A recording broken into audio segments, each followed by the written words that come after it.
Yeah, so I was just visiting my mom last weekend, and my brother. That was the big surprise that we set up for mom. Was like when we first planned the trip over a month ago. It was just gonna. It was supposed to be me, and I also invited my brother then. And his coming was a surprise that mom did not know about. It was really fun. She was just she loved it. It was fantastic. So we had fun. But that's why we missed mailbag last weekend, and I'm back. So, as far as news goes, I don't know which, I haven't caught up to everything yet since I'm back. Some of these kittens have adopters, and in fact, DJ set up the dates for some of them too. I think some are leaving December 1st and some are leaving December 5th, and that's the most I could tell you right now. I don't know who's who or what's what or anything, but I'll find out and make sure that you guys know what's going on. Um, Very exciting. I know they're all fantastic little kitties, and they're all going to do really well with somebody.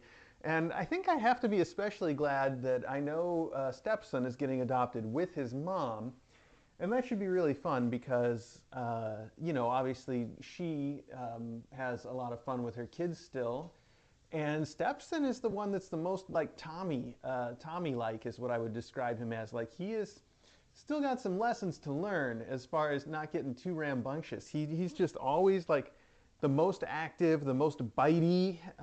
Still needs to learn not to use his claws as much as he does. And I think that having his mom around is going to help him learn those lessons a little better. So they're going to do really well together. I don't know if anybody else is getting adopted together. That's really the extent of my knowledge. Then to catch you up on Crank, who I know everybody's got to wonder about. Crank has had a little bit of constipation and having some trouble pooping the last few days. So last night, yesterday afternoon actually, I brought her back to the vet to have a look at her and see what we could do. And long story short, it turns out that she is just constipated, and so we got permission from her surgeon to actually give her enemas again. And basically the same process that we were doing once in a while before of repeated enemas to get something out. It was along with some little massages of what used to be her colon and helping move things along. And I'm happy to report that she did just finally have some kind of a poop. It's not entirely clear yet, but I think with just a few more enemas today, she's going to do fine. And the really good news, I don't know how long this is going to last. I can't, I don't want to like get up my hopes too much, but the really cool thing is that her butt is like fine. She's not sensitive about it the last maybe 48 hours. I gave her a bath yesterday morning, and yesterday morning is the first time in I think maybe her entire life I've given her a bath and I've been able to sort of gently, help wipe things away with my hand in the water, and she doesn't complain about it. It doesn't bother her at all. And that is fantastic. It really feels good to know that she's finally comfortable back there. It's really been a long time coming. And again, I don't know if it's going to last. We kind of wonder if maybe it's just because she hasn't pooped in 24 hours that things there aren't being quite so. Maybe her poop's a little bit acidic, and that's sort of the fundamental cause. And maybe once she starts pooping again, it's going to come back like diaper rash, but we'll keep treating it the way that we are and see what we can do. In the meantime, it's pretty nice. It also means that she hasn't been sensitive at all about getting the enemas, which is also nice considering that they can be, kind of a pain, but she hasn't complained, like not even as much as she used to before.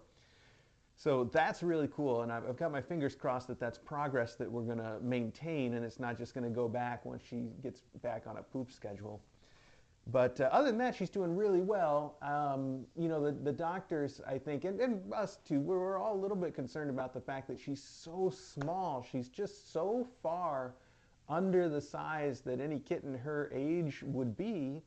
But there's nothing really that we can do about it. We already checked her thyroid levels and anything that would sort of suggest an actual growth problem.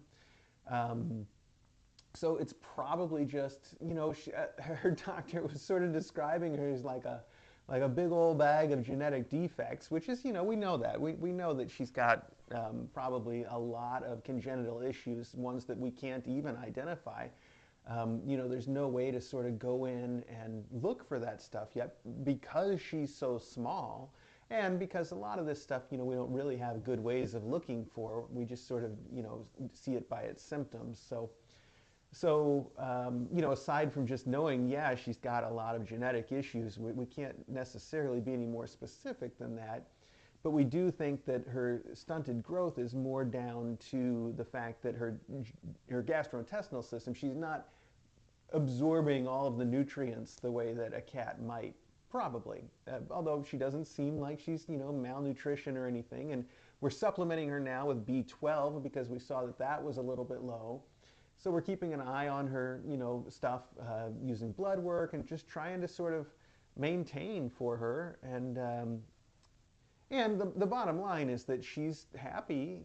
She's a very happy little kitten who most of the time is very comfortable and likes to play and run around and have a good time. And that's what's important for her. As long as that keeps up, then everybody's good. So she's doing very well.